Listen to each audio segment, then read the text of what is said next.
कई कई इतिहास जुड़े हुए और आदमी तो आदमी। आपके यहाँ दुनिया में टाइगर भी अगर सफेद रंग से जाना जाता तो केवल रीवा की धरती पे जाना जाता है। ऐसी पावन पुनीत धरती और इस गौरवशाली मंच पर विराजमान मेरे साथी उप मुख्यमंत्री श्रीमान राजेंद्र शुक्ला जी, आप ताली वाली बजा करके स्वागत कर सकते हो, मैं नाम बोलता जाऊंगा। हमारे अपने खाटी रीवा की भाषा में बोलने वाले जनार्दन मिश्रा जी, सांसद, जो तीसरी बार आदेश ले रहे हैं। इस अवसर पर जिलाध्यक्ष डॉक्टर अजय सिंह जी, राजेंद्र मिश्रा जी, जिलाध्यक्ष मऊगंज, संचालन कर रहे हैं लोकसभा प्रभारी रामलाल रोतेल जी, पूर्व विधायक। इस अवसर पर नागेंद्र सिंह जी, जोरदार अभिनंदन नागेंद्र सिंह जी का भी करें। हमारे बहुत वरिष्ठ नेता और सुयोग्य साथी, जनता में इतने लोकप्रिय की उम्र हावी नहीं, लोकप्रियता हावी। जोरदार तालियां नागेंद्र सिंह जी के लिए। विधायक सिरमौर, मेरे अभिन्न मित्र, रीवा के महाराजा भावी दिव्यराज सिंह, लिखा पढ़ी रिकॉर्ड की जानकारी के जादूगर प्रदीप पटेल जी, विधायक हमारे जोरदार मऊगंज, और हमारे सिद्धार्थ तिवारी, जोरदार तालियां तिवारी जी का भी। इस अवसर पर विधायक मनगवा नरेंद्र प्रजापति जी, आपका भी स्वागत है। श्री केपी त्रिपाठी जी, जिनके साथ में पहले भी एक कार्यक्रम में आया था, यहाँ के पूर्व विधायक केपी भाई, चिंता मत करो केपी भाई, हमारी निगाह में तो तुम्हें विधायक हो यहाँ के। नीता कोल जी, जिला पंचायत अध्यक्ष, आपका भी बहन जी स्वागत है। राजेश पांडे जी, प्रदेश मंत्री भाजपा। पूरा मंच यहां से लेके वहां तक और त्रियुग नारायण जी के लिए जोरदार तालियां बजाओ। आपने दिल की बात कही, बहुत अच्छे से कही। वास्तव में बात खुददारी पे आ जाए तो जमीर को गिरा के काम करना, इससे जिंदगी के बजाय मरना बेहतर है। मैं आपकी खुददारी को प्रणाम करता हूं। और वैसे भी आपका नाम भगवान की दया से माता पिता ने बहुत सुंदर रखा है। त्रियुगी नारायण नाम ही इतना बढ़िया है, जो एक युग का तो समझ में आता है, जो युगों युगों की जानकारी रखे। कितना सुंदर नाम है त्रियुगी नारायण जी। आपका स्वागत है, आपके सभी साथियों का स्वागत है। श्री देवराज पटेल जी, पूर्व सांसद, आपका भी स्वागत है। जोरदार तालियां देवराज जी के लिए। इस अवसर पर प्रदीप सोहो गोरा जी, आपका भी स्वागत है प्रदीप भाई। दिवाकर द्विवेदी, कहां है दिवाकर जी? जोरदार तालियां दिवाकर जी के लिए। पूरे मंच पे और आपके साथ ये बहुत बड़ी लिस्ट है। इसमें मंडलम अध्यक्ष बुंदेल क्या बुसोल राजेश शर्मा जी, विरेंद्र सिंह जी, बाबूलाल पांडे जी, राकेश तिवारी जी, अतुल शुक्ला जी, राम प्रकाश शुक्ला भैयन, अध्यक्ष युवा कांग्रेस विधानसभा सेमरिया, पूर्णेंदु द्विवेदी, सुजीत सोनी, असलम खान जी, अजीत मिश्रा जी, ओमकारेश्वर होगा कि ओमकालेश्वर है? ओमकारेश्वर ना, लिखने वाले ने गलती कर दी। शुक्ला जी, सुनीता आदिवासी जी, सभी सारे लोगों के बहुत सारे नाम है। जोरदार तालियां बजा दो सभी कार्यकर्ताओं के। काल के प्रवाह में कई प्रसंग हमको प्रेरणा देते हैं। हमने सबने देखा भगवान की कृपा से ऐसे अपने इस देश के लिए देश के बाहर जाकर के, वर्तमान में अगर कोई कहे कि मैं भारत से आया हूं, ये नहीं कहना पड़े तो हमारे यहाँ के कौन कौन से इतिहास से बात जोड़ेंगे। आप किस धरती से आए? दुनिया के 200 से ज्यादा देश, और 200 से ज्यादा देशों में जाकर के कभी कोई पहचान बनाएगा, वो कहेगा कि मैं उस देश से आया हूं। गाना था ना बहुत अच्छा, हम उस देश के वासी हैं। जरा जोर से बोलो, यही बोलते हैं ना। अब ये हमारे लिए एक नहीं, दो नहीं, तीन, जिस देश में गीता, गंगा, गौमाता की पूजा होती हो, इसके कारण से भी दुनिया में भारत की संस्कृति सदैव पूजाती रही। हमें इस बात का गर्व है। और मैं ये इसलिए बात कह रहा हूं, शुक्ला जी भी हमारे बीच में है। कांग्रेस के भी अतीत के अंदर बनारस हिंदू विश्वविद्यालय अगर किसी ने स्थापित किया तो तत्कालीन कांग्रेस के अध्यक्ष पंडित मदन मोहन मालवीय जी ने स्थापित किया। बाल गंगाधर तिलक वो भी कांग्रेस के अध्यक्ष थे। जगह जगह भगवान गणेश जी के लिए गणेश उत्सव की स्थापना करते, देश की संस्कृति को एक रस करते हुए सबके साथ चलने का, विकास का जो रास्ता माननीय मोदी जी के नारे में आया है, इसकी शुरुआत हुई थी पहले अतीत में हमारे कांग्रेस के राष्ट्रीय अध्यक्षों के माध्यम से। जनसंघ के जमाने की तो स्थापना 52 में हुई, रजिस्ट्रेशन 51 में विचार आया, लेकिन दुर्भाग्य के साथ कहना पड़ रहा है जो अंग्रेज नहीं कर पाए थे, जिस देश के टुकड़े के मामले में अंग्रेजों ने बहुत फूट डाली। 1857 की हिंदू मुस्लिम ने मिलकर लड़ाई लड़ी, लेकिन 1857 की लड़ाई में भी बीच डाला अंग्रेजों ने फूट डालने का। बड़े दुर्भाग्य के साथ कहना पड़ रहा है। लेकिन धीरे धीरे धीरे धीरे धीरे कांग्रेस अपनी गलतियों को याद करने के बजाय एक देश को ऐसे मुकाम पे लाके छोड़ रही है जहां लीडरशिप का अभाव है, सोच का अभाव है, समझ का अभाव है। कोई क्या कर रहा है, क्या नहीं कर रहा, पता नहीं चल रहा है। जैसे कोई बस में धक्का लगाना हो, बस बंद पड़ी है, बस को चालू करना है तो इतना ही तो करेंगे। समझदार लोग के पीछे से धक्का लगाएंगे, ड्राइवर साहब खटर पटर करेंगे, हो सकता है चालू हो जाए, ऐसे ही होगा ना। लेकिन कांग्रेस की बस ऐसी खड़ी करी कि जिसमें डीजल पेट्रोल तो सब था, लेकिन धक्का लगाना मालूम नहीं, चार उधर से धक्का लगा रहा है, चार इधर से धक्का लगा रहा है, और धक्का लगा लगा के पसीना पसीना होए जा रहा है, और बस है कि चलती नहीं है। उनको समझ में नहीं चलेगी कैसे। अरे ये नादान की दोस्ती जी का जंजाल है।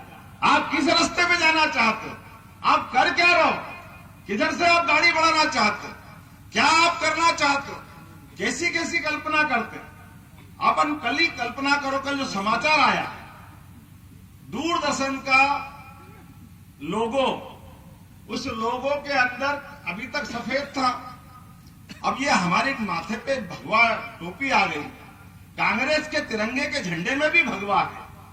अब वो केवल कलर उस पे हो गया तो क्या हो गया भैया, हाय रे हाय रे हाय रे। कांग्रेस पूरे देश में चिल्ला रही कि क्या कर रहे, क्या कर रहे, भगवाकरण कर रहे, भगवाकरण कर रहे।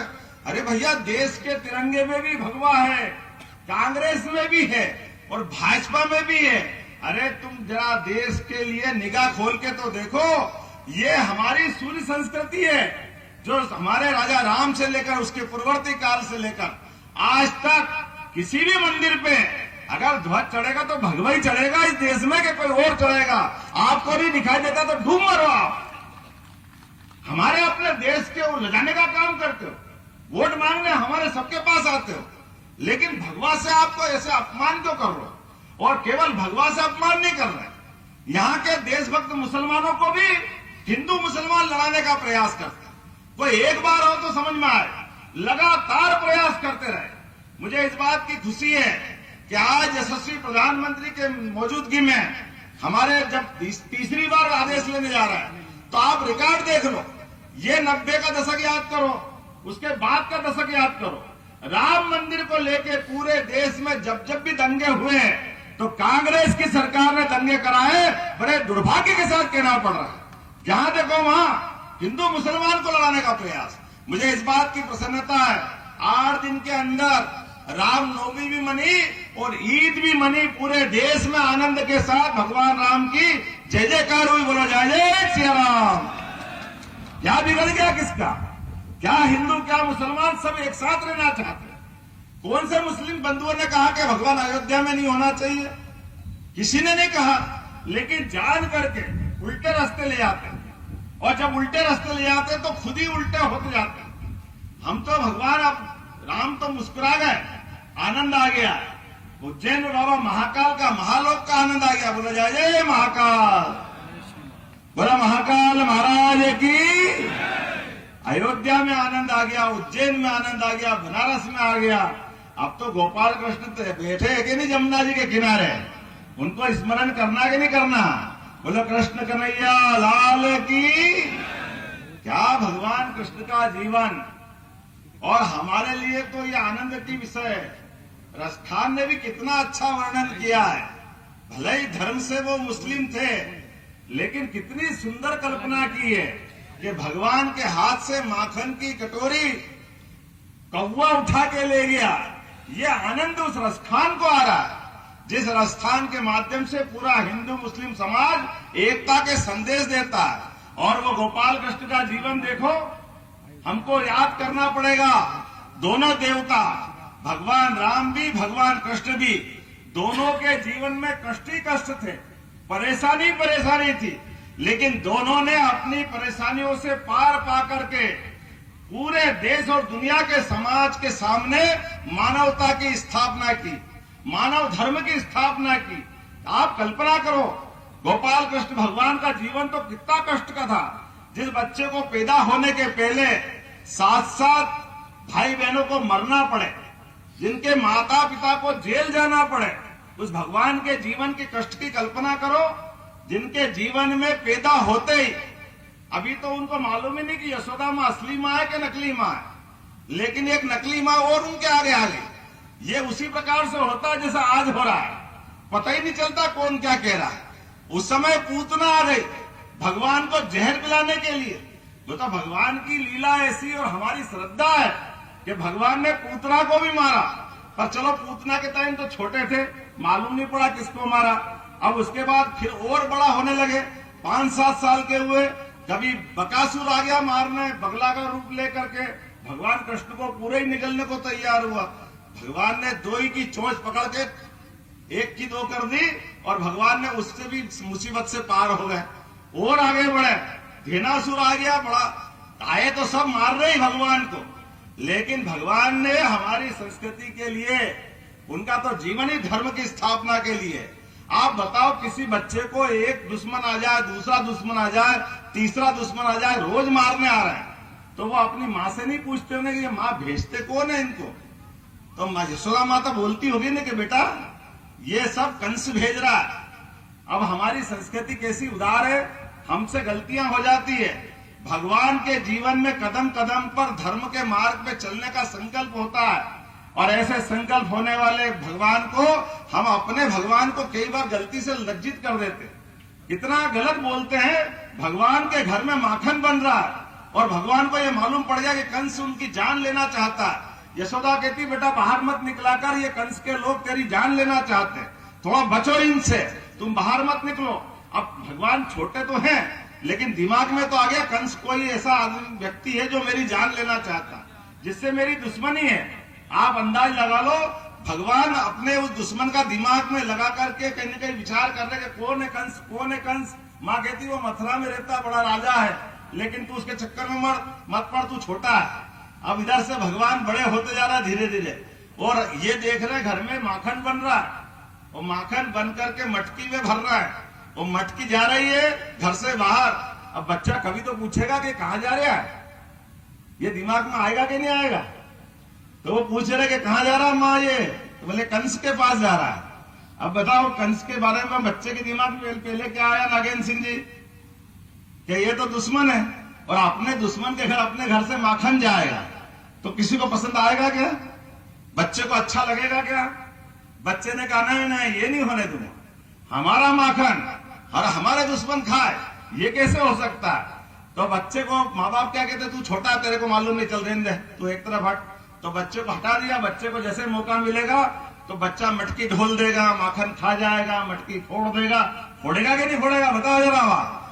अब भगवान ने अपना विद्रोह प्रकट करना चालू करा, संकल्प लेना चालू किया, लेकिन जाने अनजाने हम सबसे गलती क्या हो जाती है, जो वो विद्रोह कर रहे हैं, अपने घर में इस बात का विरोध कर रहे हैं, और जब अपने दोस्तों से पूछते कि अपने दादी माता जी को क्या हो गया, अपने दुश्मन को माखन पहुंचा रहा है, तो उनके ग्वाल बाल कहते हैं हमारे यहाँ से भी जा रहा है। बोले तुम्हारे यहाँ से भी जा रहा है, अरे गलत बात है, चलो तुम और हम मिले, या तो हम खा जाएंगे, मटकी फोड़ देंगे, ये कंस के पास नहीं जाने देंगे। ये भगवान ने उस समय भी सिद्ध किया कि नहीं किया? कोई माखन चोर थे क्या? जोरदार ताली बजा गोपाल कृष्ण के लिए जिनने विरोध किया इस बात का। तो बालपन से जिनने जिन बातों का विरोध किया, ऐसे गोपाल कृष्ण की लीलाओं को हमारे पाठ्यक्रम में हिस्सा देना चाहे तो ये कहते हैं ये नहीं हो सकता। अरे भैया क्यों नहीं हो सकता है? मुझे जिस बात की प्रसन्नता, जोरदार ताली बजा नरेंद्र मोदी जी की, जिन्होंने नई शिक्षा नीति लागू की है, और हमने कहा ऐसे कई पाठ्यक्रम के हिस्से जिससे हमारे देवी देवताओं के जीवन के अच्छे प्रसंग, जिससे समाज को प्रेरणा मिलेगी, यह होना चाहिए कि नहीं होना चाहिए अपने पाठ्यक्रम में? यह होना चाहिए कि नहीं होना चाहिए? और ये होने जाएंगे तो ये तथाकथित असली तो हमारे पास आ गए जो कांग्रेस में थे, भाजपा के हुए, जोरदार ताली बजाए इनके लिए। और वो जो बचे कुचे नकली, वो जैसे उनके पास ये बात जाएगी वो कह रहे बाप रे गजब हो जाएगा, गजब हो जाएगा, गजब हो जाएगा। ऐसा नहीं होना चाहिए, नहीं होना चाहिए। क्यों नहीं होना चाहिए? बोले नहीं ये तो मुस्लिमों के विरुद्ध हो जाएगा। अरे भैया मुस्लिम कहां से आ गए? मुस्लिम तो उनकी स्तुतिकार है, उनको भगवान की जय जयकार कर रहे। मुस्लिम बंधुओं ने क्या मना किया? भगवान राम के मंदिर के भूमि पूजन में 70 साल तक जिस बंधु ने मुकदमा लड़ा, उनने पहले दिन जो कहा था उस बात पे वो आखिरी तक कायम थे। उनने कहा था कि किसी भी हालत में कोर्ट से फैसला करा लो, हम आपके साथ। वो जोरदार ताली बजाओ अपने अयोध्या वालों के लिए। जब कोर्ट का फैसला हो गया तो सबसे पहले जो 70 साल तक मुकदमा लड़ते रहिए वो खुद शिलान्यास समारोह के समय उपस्थित थे। भगवान राम के मंदिर के लोकार्पण के समय भी सारे लोग मौजूद थे। अगर नहीं कोई थे, ये नादान कांग्रेस के लोग जिनने निमंत्रण ठुकराया, इनकी छाती पे सांप लौटा, ये नहीं आए अयोध्या के अंदर भगवान राम की जय जयकार में। इनको रामनवमी अच्छी नहीं लगी, भगवान पंडाल से निकल के गर्भगृह में चले गए। लेकिन ये दृश्य खराब और किसी को लगा तो कांग्रेस के लोगों को लगा, जैसे उनको मालूम है कि दुनिया ऐसी है कि जैसे वो चलाएंगे वही चलेंगे, उनके चश्मे से दिखाएंगे कोई देखेंगे। ये पूरा हिंदू समाज, पूरा समाज देखेगा ही नहीं। मुझे इस बात की प्रसन्नता है, पूरे समाज ने हुंकार भर दी है। अब कोई शांति से बैठने वाला नहीं है।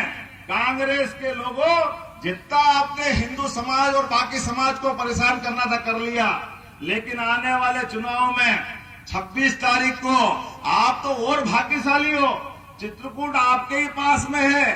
भगवान राम ने 11 साल अगर किसी के बीच गुजारा तो विंध्य की धरती पे गुजारा। हमें इस बात का गर्व और गौरव है।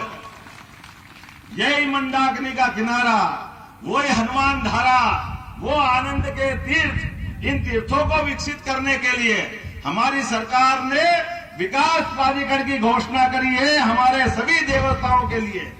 और हमने कहा है भगवान राम, भगवान कृष्ण जिन जिन जगह पर उनके चरण धरें वो प्रत्येक स्थान तीर्थ बनाएंगे। तीर्थ हमारे लिए, हमारी सरकार में ये हमारा संकल्प है। दुनिया की कोई ताकत हमको रोक नहीं सकती। अरे जिनके आधार पर देश पहचाना जाता है, और तो अगर आप देखो कितनी आनंद की बात, मुस्लिमों के लिए माननीय मोदी जी के लिए क्या क्या नहीं कहा गया था। अरे मोदी जी की सरकार आए तो देश में आग लग जाएगी, सारे मुस्लिम को पाकिस्तान भेज देंगे, पता नहीं क्या क्या बोलते थे। क्या बिगड़ गया 10 साल में? कभी कहीं दंगा हुआ क्या? कभी किसी को परेशानी हुई क्या? और तो और अब तो पाकिस्तान के बड़े बड़े नेता, पूर्व प्रधानमंत्री, खिलाड़ी इमरान खान, नवाज शरीफ, सारे लोग कह रहे काश मोदी जी हमारे देश के नेता होते। ऐसे आनंद के साथ मोदी जी के कसीदे कर रहे हैं। और ऐसा वो नहीं, पूरे इराक, ईरान, सऊदी अरब, यूक्रेन, रूस, अमेरिका, इंग्लैंड, दुनिया के सारे देश मोदी का सम्मान कर रहे हैं। वो सच्चे अर्थों में लोकतंत्र सेनानी के रूप में उनको देख रहे हैं। दुनिया भारत की तरफ देख रही। ऐसे समय में हमारे साथ ये चुनाव मोदी जी को लेकर के है। इस चुनाव में बहुत समझदारी करी मेरे मित्रों ने। आप चिंता मत करना शुक्ला जी, पूरी टीम आपकी जो आई है, सबका मान सम्मान रखना हमारा काम है। आपका हमारे दल के अंदर स्वागत है, आपकी इज्जत हमारी इज्जत है। सभी देशभक्तों की स्वागत है हमारी टीम के अंदर। आपका इसी प्रकार से स्वागत है जैसे दूध में शक्कर मिल जाती है और दूध का आनंद बढ़ जाता है, इस तरह से हम आपको परिवार में लेना चाहते हैं, हमारे अपने इस परिवार में। और हम और आप मिलकर के जितने प्रकार से भारत को तोड़ने के प्रयास हो रहे हैं, जितने प्रकार से नरेंद्र मोदी जी के रास्ता रोकने का प्रयास हो रहा है, लेकिन वो सफल नहीं हो रहे हैं। एक के बाद एक, जब 2014 में मोदी ने हुंकार भरी, उसके पहले सरकार तो कांग्रेस की थी, लेकिन मोदी की आंधी में ऐसे उड़े कि 115 बचे। 2019 में दोबारा मोदी का रास्ता रोकने गए तो ऐसे उड़े कि एक बस में आ जाए केवल 52 बचे। अब की बार तीसरी बार आए चक्कर में, तीसरी बार ऐसी आंधी चल रही है, अब टेम्पो की सवारी नहीं जाएगी, टेम्पो लायक भी छूटने वाले नहीं। ये हाल इनके होने वाले। तो मैं और आपसे निवेदन करना चाहता हूं, मेरा तो डबल रिश्ता है रीवा से, मेरा ससुराल भी रीवा में, इसलिए आपको प्रणाम करता हूं। इस परिवार में आने का आनंद ही अलग हो जाता है, तो मेरी जवाबदारी ज्यादा बढ़ जाती है। मिश्रा जी की जीत और अच्छे से होना चाहिए। जब मैं मुख्यमंत्री नहीं था तब अच्छे से जिताया, तो आपको और डबल आनंद आएगा ना। आपके दामाद आपसे निवेदन करेंगे तो आपके वोट मिलना चाहिए कि नहीं मिलना चाहिए। तो आओ हम सब खड़े हो जाएं, दोनों हाथ की मुट्ठी बांधे और संकल्प करें अपने स्थान पर, एक एक वोट मोदी जी के लिए गिरना चाहिए। क्योंकि ये चुनाव भारत का चुनाव नहीं, दुनिया में भारतीयता का चुनाव है। भारत का मान सम्मान बढ़ाने वाला है, दुनिया में मानवता की स्थापना करने वाला है। और आज तो महावीर जयंती भी है। भगवान महावीर के जियो और जीने के सिद्धांतों को लेकर चलने वाला देश है। ऐसे में सबल, सक्षम, सभी प्रकार से संपन्न देश की कल्पना हमने की है और सशक्त नेतृत्व माननीय मोदी जी के माध्यम से मिलने वाला है। तो हम सब मिलकर संकल्प करें, एक एक वोट भाजपा के पक्ष में पड़ेगा, कोई वोट बेकार नहीं जाएगा। बोलो सब तैयार है? तो मेरे साथ बोलो जय जय सिया राम।